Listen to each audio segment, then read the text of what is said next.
திருமாவளவனே முடிவெடுத்தா அவங்க யாருங்க கேட்க போறா? இதுதான் அவங்களுடைய சிந்தனை. கம்யூனிஸ்ட் அறிவித்த உடனே அறிவிக்க வேண்டியது தானே, இதுதான் அவர்களின் சிந்தனை. விடுதலை சிறுத்தைகள் கட்சியும் ஜனநாயக பூர்வமான விவாதங்களை நடத்தி முடிவெடுக்கும் என்று அவர்களால் அதை ஏற்றுக்கொள்ள முடியவில்லை. திருமாவளவன் தனிநபர், அவர் எடுக்கிற முடிவு தான் அந்த கட்சி. அதில் என்ன டிலே பண்ணணும்? இதுதான் எல்லாருடைய ஆத்திரமும். ஏன் டிலே பண்ணணும்? ஏன் தாமதப்படுத்தணும்? அவர் முடிவெடுத்து அறிவிச்சுட்டா யார் என்ன கேட்க போறா? ஆனால் எந்த முடிவாக இருந்தாலும் விடுதலை சிறுத்தைகள் கட்சியில் ஒரு விவாதம் நடத்திதான் அறிவித்திருக்கிறோம், முறைப்படி அறிவித்திருக்கிறோம். இந்த மரபை நாம் பின்பற்றுகிறோம் என்பதை கூட அவர்களால் ஏற்றுக்கொள்ள முடியவில்லை. ஏனென்றால் சராசரியாக ஒரு சாதி அரசியல் பேசுகிற கும்பல் என்கிற மதிப்பீடு தான் பலருக்கும் இருக்கிறது. இவர்களிடையே கருத்தியல் பார்வை இல்லை, இவர்களிடையே ஜனநாயக அணுகுமுறை இல்லை, இவர்கள் கருத்தியல் களத்தில் உறுதிப்பாட்டோடு நிற்கக்கூடியவர்கள் என்கிற மதிப்பீடு இல்லை. மொத்தத்தில் தலித்துகள் என்றாலே அந்த ஆற்றல் உடையவர்கள் என்கிற பார்வை இல்லை. ஆனால் உண்மையில் தமிழ்நாட்டில் கருத்தியல் வலிமையோடு இயங்குகிற இயக்கங்களை வரிசைப்படுத்தினால் விடுதலை சிறுத்தைகள் முதலிடத்தில் இருக்கும் என்பதை நாம் தான் சொல்ல வேண்டும்,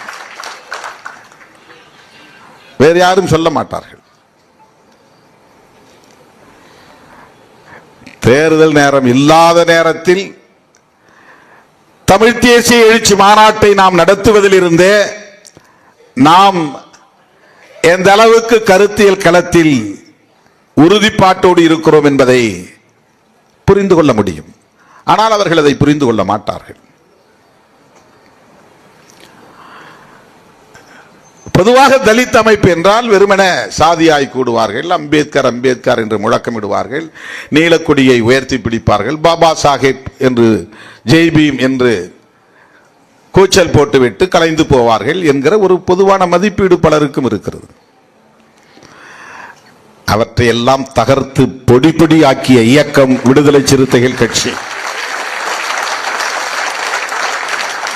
அவர்களின் மதிப்பீடுகள் அவர்களின் அறியாமையில் இருந்து உருவானவையை தவிர அது உண்மையான மதிப்பீடு அல்ல. அப்படித்தான் தனிநபராகவும் திருமாவளவனை பார்க்கிறார்கள். திருமாவளவன் பதவி என்றால் உடனே ஓடி விடுவான், கையை நீட்டுவான், கட்டி பிடித்துக் கொள்வான்.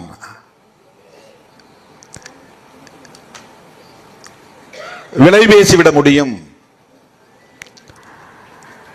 இந்த மக்களின் வாக்குகளை எப்படி 100க்கும் 200க்கும் வாங்கினோமோ அப்படி தலைவர்களையும் விலை பேசிவிட முடியும். இது அந்த காலம், இது சிறுத்தைகளின் காலம். மருத்துவர் ராமதாஸ் இந்த தலித் தலைவர்களை பற்றி ஒரு வரியில் சொல்வார், ஒரு வரியில், பஞ்சு மிட்டாய் தலைவர்கள் அப்படின்பார். தலித் இயக்கங்களை பற்றியும் தலித் தலைவர்களை பற்றியும் அவர்களின் மதிப்பீடு என்னவாக இருந்தது என்றால் பஞ்சு மிட்டாய் தலைவர்கள். அதுனா என்ன அர்த்தம் தெரியுமா? பஞ்சு மிட்டாய் வாங்கி திங்கிறவன் அர்த்தம் இல்லை.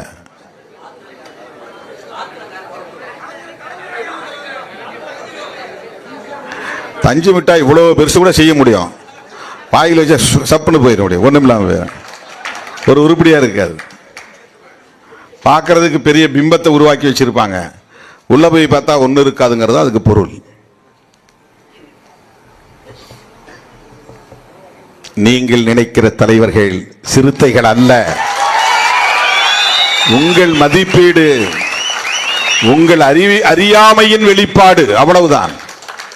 இந்த இயக்கத்தை நீங்கள் நினைப்பது போல் ஓரங்கட்டிவிட முடியாது, நீங்கள் நினைப்பது போல் ஒதுக்கிவிட முடியாது.